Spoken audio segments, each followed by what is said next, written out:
सभी साथियों को शरद पूर्णिमा के ढेरों सारी शुभकामनाएं। माता लक्ष्मी शरद पूर्णिमा को रात को माता लक्ष्मी भ्रमण करती है और लक्ष्मी देती है, और कौन व्यक्ति जाग रहा है यह भक्ति की सत्य निष्ठा और जीवन में उतार रहा है। इसीलिए शास्त्रों से कहा जाता है कि शरद पूर्णिमा की रात को लक्ष्मी जी का पूजा करता है और कथा सुनता है, और इसे घर की सुख का निवास होता है। और आओ साथियों, कथा को मन से सुनो, और केवल सुनना नहीं है, यह कथा को आंतरिक जीवन में अनुभव किया जाता है। और लक्ष्मी माता की कृपा से प्राप्त करने के लिए कमेंट में जय लक्ष्मी माता अवश्य लिखे। आइए ये शरद पूर्णिमा की दिव्य कथा। बहुत समय पहले की बात है। भारतवर्ष के हृदय में बसा था एक समृद्ध नगर, नाम था रत्नापुरी। और रत्नापुरी में जहां धन दौलत की नदियां बहती थीं, वहीं रहता था एक ऐसा व्यापारी जिसका नाम था शरद। लोग उसे सेठ शरद कहकर पुकारते थे, और उसकी गिनती नगर के सबसे धनी और प्रभावशाली व्यक्तियों में होती थी। उसका वैभव इतना कि बड़े बड़े राजा महाराजा भी दांतों तले उंगली दबा लेते। उसका घर नहीं बल्कि एक आलीशान महल था, जिसमें सोने चांदी की चमक से आंखें खली के खुली रह चाहता था। सेठ शरद को अपने धन पर बड़ा अभिमान था, इतना कि आकाश छूने वाला। वह हर वर्ष शरद पूर्णिमा के पावन अवसर पर माता लक्ष्मी की भव्य पूजा का आयोजन करता था। भव्य, इतनी भव्य कि दूर दूर से लोग उसकी महिमा देखने आते थे। महल के आंगन में विशाल मंडप सजता, फूलों की सुगंध से पूरा नगर महक उठता, और घी के दीपक ऐसे जलते कि मानो धरती पर तारे उतर आए हों। ब्राह्मणों की भीड़ लगती, मंत्रोच्चार से दिशाएं गूंज उठती, और सोने चांदी के पात्रों में भोग लगता। दान पुण्य भी खूब होता, पर सिर्फ दिखावे के लिए।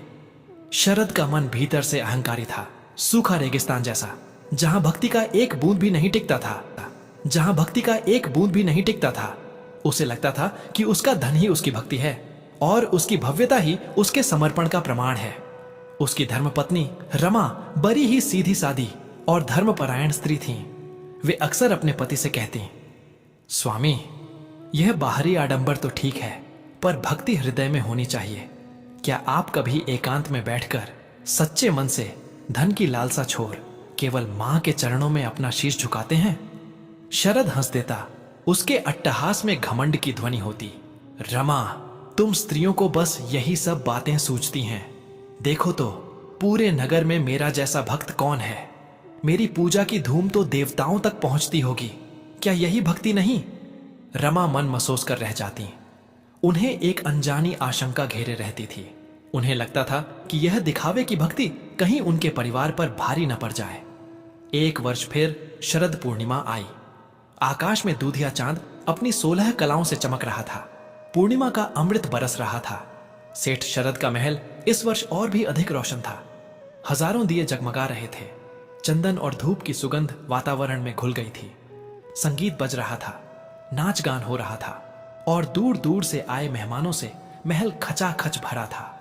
सेठ शरद रेशमी वस्त्र पहने मखमली आसन पर विराजमान अपने अहंकारी मन में यही सोच रहा था, आज तो मां लक्ष्मी मुझ पर इतनी प्रसन्न होंगी कि मेरा धन और भी कई गुना बढ़ जाएगा। उसकी आंखों में भक्ति नहीं, सिर्फ और सिर्फ व्यापारिक लाभ की चमक थी। पूजा अपने चरम पर थी। मंत्रों की ध्वनि गूंज रही थी। तभी भीड़ को चीरती हुई एक साधारण सी स्त्री मंडप में प्रविष्ट हुई। उसके वस्त्र मैले कुचैले थे, पैर धूल धूसरित थे, और चेहरे पर एक अजीब सी शांति और तेज था, जिसे सेठ शरद की घमंड भरी आंखें देख ही नहीं पाईं। वह स्त्री भीड़ को धकेलती हुई धीरे धीरे सेठ शरद के पास पहुंची। सबके चेहरे पर अचरज था। यह कौन है? स्त्री ने हाथ जोड़े। उसकी आवाज में अद्भुत विनम्रता थी। क्षमा करें सेठ, मेरा मन हुआ कि मैं भी इस पुण्य के अवसर पर उपस्थित रहूं। सेठ शरद ने उसे घृणा से देखा। यह फटीचर कहां से आ गई मेरी पवित्र पूजा में? उसके मन ने सोचा। उसने अपना चेहरा सिकोड़ लिया। हां, बोलो, क्या चाहती हो? सेठ ने रूखे स्वर में कहा।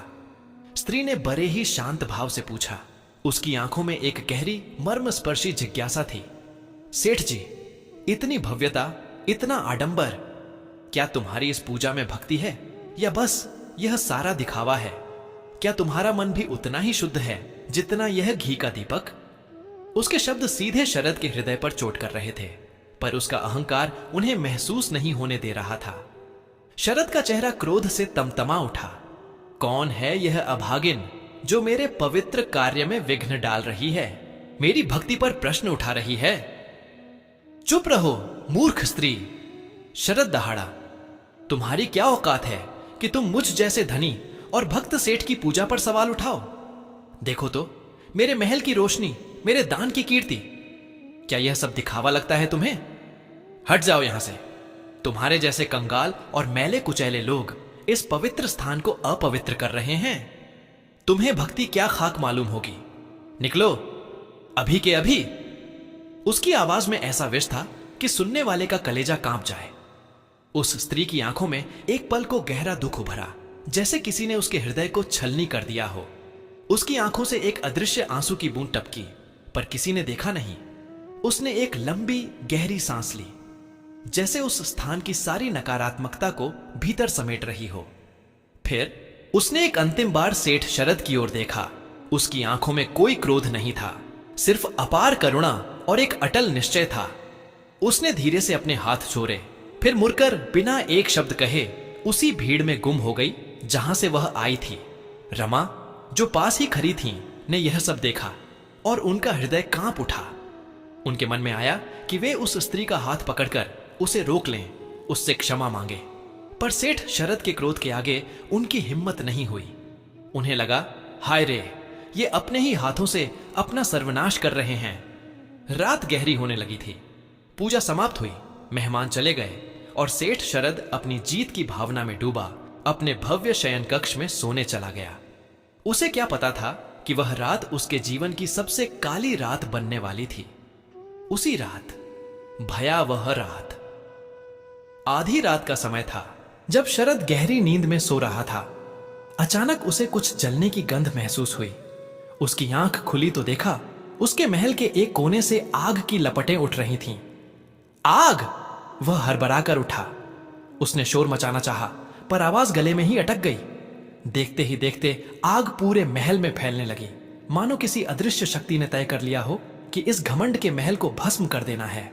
शरद और रमा बच्चों को लेकर जैसे तैसे अपनी जान बचाकर बाहर भागे।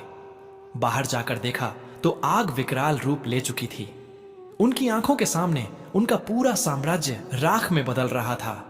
हीरे जवाहरात, सोने चांदी के भंडार, रेशमी वस्त्र, बहुमूल्य कलाकृतियां, सब कुछ जलकर खाक हो रहा था। शरद की आंखों से आंसू नहीं, बल्कि विश्वास की टूटी दीवारें गिर रही थीं। उसके मुंह से चीख निकली, नहीं, यह नहीं हो सकता। मेरी सारी दौलत, हे भगवान! अभी यह दुख कम न हुआ था कि अगली सुबह और भी बुरी खबरें आईं। उसके गोदामों में चोरी हो गई थी, सारी फसल गायब थी। उसके समुद्री व्यापार के जहाज तूफान में डूब गए थे।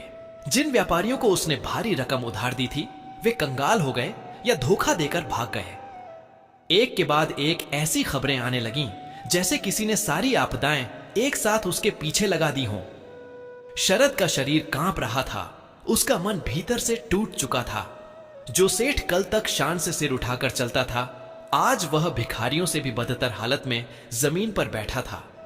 उसका सारा मान सम्मान, उसका सारा वैभव, उसका सारा अहंकार, सब कुछ मिट्टी में मिल गया था। रमा ने उसे सहारा दिया। उनकी भी आंखों में आंसू थे, पर वे हिम्मत बनाए हुए थीं। स्वामी, धैर्य रख। शरद उनकी बात सुनने की स्थिति में नहीं था। वह बार बार दीवार से सिर मार रहा था। मेरा क्या होगा? मैंने क्या किया था? लक्ष्मी मां, आपने ऐसा क्यों किया? दिन बीतते गए और सेठ शरद, जो अब सिर्फ शरद रह गया था, दर दर भटकने लगा। कभी जो लोग उसके आगे पीछे घूमते थे, आज वे उसे मुंह भी नहीं लगाते थे। कुछ लोग तो उस पर हंसते थे। देखो, कल का सेठ, आज का भिखारी। सब घमंड का नतीजा है। उसके बच्चे भूखे रहने लगे। रमा को लोगों के घरों में झाड़ू बर्तन का काम करना पड़ा।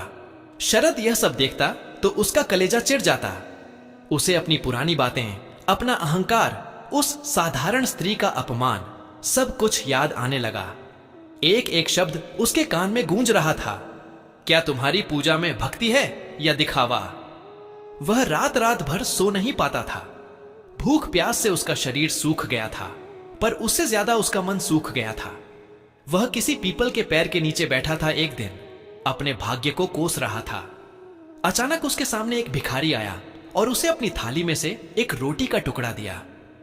भाई, तुम भी भूखे लगते हो, थोड़ा खा लो। शरद ने जीवन में कभी किसी भिखारी से कुछ नहीं लिया था, हमेशा दिया ही था, पर बड़े ही अहंकार से। आज उस रोटी के टुकड़े ने उसकी आंखों में आंसू ला दिए। किसी ने उसे इस अवस्था में बिना किसी अपेक्षा के कुछ दिया था। यह प्रेम था, यह करुणा थी। उसे लगा, ओह, मैं कितना अंधा था। मैंने कभी किसी को इस प्रेम से कुछ नहीं दिया। मैंने तो बस अपने धन का रोब झाड़ा। उसे उस दिन उस साधारण स्त्री के शब्द याद आए, क्या तुम्हारे मन में भी उतनी ही शुद्धता है जितना इस घी का दीपक? उस दिन उसे पहली बार अपने अहंकार का वजन महसूस हुआ। वह रोया, फूट फूट कर रोया। उसका रोना ऐसा था जैसे वर्षों का जमा हुआ विष बाहर निकल रहा हो। यह दिखावे का रोना नहीं था, यह हृदय की गहराइयों से निकला पश्चाताप था। उस दिन के बाद शरद का जीवन पूरी तरह बदल गया। वह अब धन कमाने की नहीं, बल्कि अपने मन की शांति खोजने की राह पर चल पड़ा। उसने लोगों से भीख मांगना छोड़ दिया और छोटे मोटे काम करके अपना पेट भरने लगा। वह दिहाड़ी मजदूरी करता, मंदिरों में साफ सफाई करता, लोगों की सेवा करता। अब उसकी बातों में विनम्रता आ गई थी, उसके व्यवहार में सौम्यता।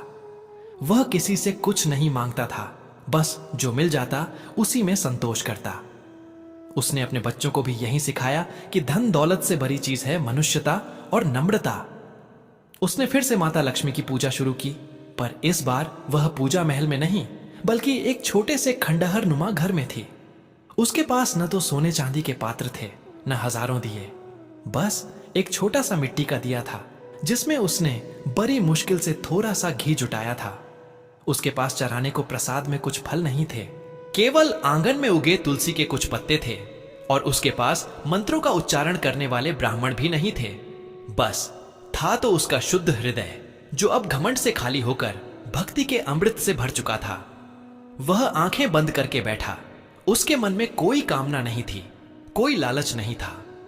वह बस रो रहा था, अपनी पिछली गलतियों को याद कर रहा था, अपने कठोर शब्दों के लिए क्षमा मांग रहा था।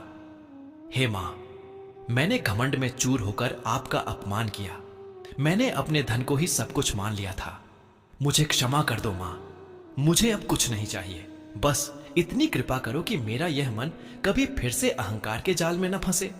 मुझे बस अपनी शरण में ले लो मां। उसके एक एक शब्द में ऐसी करुणा थी, ऐसा पश्चाताप था कि सुनकर पत्थर भी पिघल जाए। उसकी आंखों से बहते आंसू शुद्ध जल की तरह थे, जो उसके हृदय को धो रहे थे। रमा और बच्चे भी वहीं पास बैठे थे। उनकी आंखों में भी आंसू थे, पर इस बार वे दुख के नहीं, बल्कि अपने पिता के बदलते हुए हृदय को देखकर सुख के आंसू थे। फिर से शरद पूर्णिमा का पावन अवसर आया। आकाश में चांद अपनी पूरी आभा बिखेर रहा था। शरद ने अपने छोटे उसे प्रज्वलित किया, तुलसी के कुछ पत्ते रखे। अब उसकी पूजा में कोई आडंबर नहीं था, कोई दिखावा नहीं था, बस थी तो सच्ची श्रद्धा, निस्वार्थ प्रेम और अपार विनम्रता। उसकी आंखों से आंसुओं की धारा बह रही थी, जो उसके भीतर के परिवर्तन का प्रमाण थी। वह मां लक्ष्मी से अपने पापों के लिए क्षमा मांग रहा था, जीवन में मिली सीख के लिए धन्यवाद दे रहा था। उसके होठों पर मंत्र नहीं थे, बस एक ही प्रार्थना थी, हे मां, मुझे नम्रता दो, मुझे सेवा का भाव दो। और तभी एक अद्भुत प्रकाश से वह छोटा सा घर जगमगा उठा। शरद ने आंखें खोली तो उसकी आंखें खुली की खुली रह गईं। उसके सामने वही साधारण वस्त्रों वाली स्त्री खड़ी थी, पर इस बार उसके चेहरे पर दिव्य तेज था और उसके चारों ओर एक स्वर्गीय आभा थी। वह स्त्री कोई और नहीं, स्वयं धन की देवी माता लक्ष्मी थी। शरद कांप उठा, उसके मुंह से आवाज नहीं निकल रही थी। वह तुरंत उनके चरणों में गिर पड़ा। उसके आंसुओं से माता के चरण भीग गए। मां, हे मेरी मां, मुझे क्षमा कर दो। मैंने आपको पहचाना नहीं, मैंने अपनी अज्ञानता में आपका अपमान किया, मुझ पापी को क्षमा कर दो। वह फूट फूट कर रोने लगा। उसका शरीर हिचकियों से हिल रहा था। उसके भीतर का सारा घमंड, सारी पीड़ा, सारा पश्चाताप आंसुओं के रूप में बह रहा था। माता लक्ष्मी ने उसे सहलाकर उठाया, उनके स्पर्श में इतनी शीतलता थी कि शरद का सारा दुख, सारी थकान दूर हो गई। माता मुस्कुराईं। उनकी मुस्कान में असीम प्रेम और करुणा थी। उठो वत्स, मैंने तुम्हारा पश्चाताप देख लिया है। तुम्हारे आंसुओं ने तुम्हारे हृदय को शुद्ध कर दिया है। शरद की आंखों में अभी भी आंसू थे, पर इस बार वे सुकून के आंसू थे। मां, मुझे बस इतनी कृपा दो कि जीवन में कभी फिर अहंकार ना आए। मुझे धन नहीं चाहिए मां, बस आपकी यह सीख याद रहे कि नम्रता ही सच्ची संपत्ति है। माता लक्ष्मी ने स्नेह से उसके सिर पर हाथ फेरा और कहा, उनके शब्द अमृत वर्षा कर रहे थे। वत्स, तुम्हें अब समझ आ गया है। जहां नम्रता नहीं होती, जहां अहंकार होता है, जहां सिर्फ दिखावा होता है, वहां मैं नहीं रहती। मैं वहीं वास करती हूं जहां हृदय में शुद्ध भक्ति हो, दूसरों के प्रति करुणा हो और मन में विनम्रता हो। तुम्हारा अहंकार तुम्हारे धन को खा गया था, पर तुम्हारे पश्चाताप ने तुम्हें मुझसे जोर दिया है। माता ने आशीर्वाद दिया, तुमने अब असली धन का मूल्य जान लिया है। जाओ, जीवन में हमेशा नम्रता के साथ रहो। तुम्हारा मन अब धनवान है। धीरे धीरे माता लक्ष्मी का दिव्य प्रकाश विलीन हो गया और शरद का घर फिर से अपने पुराने रूप में आ गया। पर शरद अब वह पुराना शरद नहीं था। उसके पास भले ही अथाह धन नहीं लौटा, पर उसके मन में ऐसा धन आ गया था जिसे दुनिया की कोई शक्ति छीन नहीं सकती थी। संतोष, विनम्रता और सच्ची भक्ति। वह और उसका परिवार छोटे मोटे काम करते हुए भी सुखी और समृद्ध थे, क्योंकि उनके मन में अब कोई लोभ, कोई अहंकार नहीं था। वे जानते थे कि सच्ची लक्ष्मी पैसे में नहीं, बल्कि प्रेम, करुणा और नम्रता भरे हृदय में वास करती है। और यह ज्ञान उनके लिए किसी भी दौलत से कहीं बढ़कर था। लोग अब उसे सेठ नहीं, बल्कि संत शरद कहने लगे थे, और उसकी कथा आज भी लोगों को विनम्रता का पाठ पढ़ाती है। यह कथा हमें सिखाती है कि जीवन में धन दौलत आती जाती रहेगी, पर सच्चा मान और सम्मान केवल नम्रता और सद्गुणों से ही मिलता है। यही सच्ची श्री है और यही सच्चा धन भी है। प्रिय साथियों, इस वीडियो को शरद पूर्णिमा इस वीडियो में शरद पूर्णिमा की पावन व्रत कथा यहीं पर समापन होती है। हम सच्चे मन से कामना करते हैं कि माँ लक्ष्मी जी की असीम कृपा आप सभी पर सदा बनी रहे। आपके जीवन में हमेशा सुख, शांति, समृद्धि और सकारात्मक ऊर्जा का प्रवाह बना रहे। यह पावन दिन न केवल भक्ति और श्रद्धा से हृदय को भर देता है, बल्कि हमारे जीवन में एकता, प्रेम और आस्था का सुंदर संदेश भी लेकर आता है। शरद पूर्णिमा की व्रत कथा को प्रेम पूर्वक सुनने के लिए आप सभी का हृदय से बहुत बहुत धन्यवाद। कृपया अपने विचार और अनुभव हमें कमेंट्स में जरूर बताएं। और हाँ, जय मां लक्ष्मी लिखना बिल्कुल न भूलें। आपके द्वारा किए गए कमेंट्स न केवल आपको प्रेरित करेंगे, बल्कि अन्य दर्शकों के लिए भी भक्ति और श्रद्धा का स्रोत बनेंगे। जय मां लक्ष्मी।